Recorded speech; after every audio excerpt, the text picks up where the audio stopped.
Mrs. Rajavi, honored guests, my fellow Ashrafis.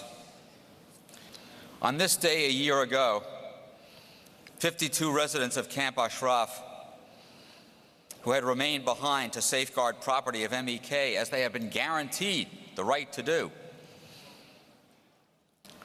those people were murdered in cold blood by a unit of the Iraqi military.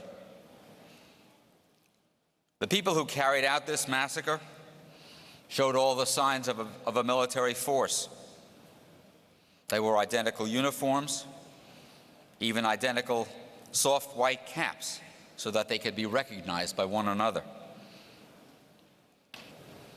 The weapons they used were of United States manufacture. The white soft caps that they wore showed that they had no fear of being attacked by the people they were massacring. They didn't even have to wear helmets. This attack came years after the United States military had promised in writing, following the U.S. invasion of Iraq in 2003, that if members of MEK surrendered their weapons, they would be treated as protected persons under the Geneva Conventions. When the United States withdrew from Iraq in 2011, the government purported to transfer this responsibility to the Iraqi government, even as the United States cites international law permitting the transfer of responsibility to a government in control.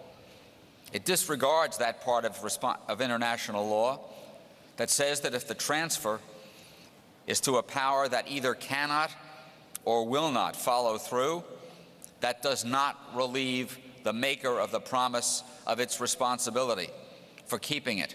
And the maker of that promise was the United States. And we cannot sit by and wait for others to act. One thing we have to do is to keep insisting that the U.S. government airlift the residents out and place them, at least temporarily, in a location outside Iraq, in the United States if necessary.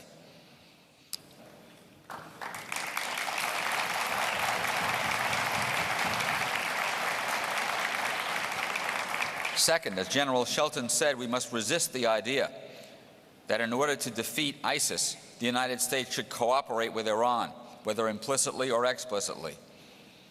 Iran and ISIS are two sides of the same coin.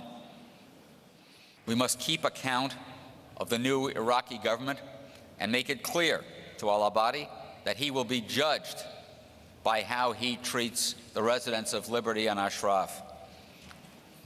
As Mrs. Rajavi and others have said, there is no substitute for regime change in Iran.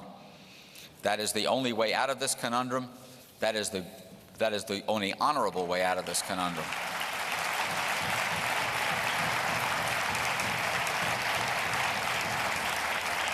And as long as you and we continue to raise our voices, that way will be found. Thank you very much.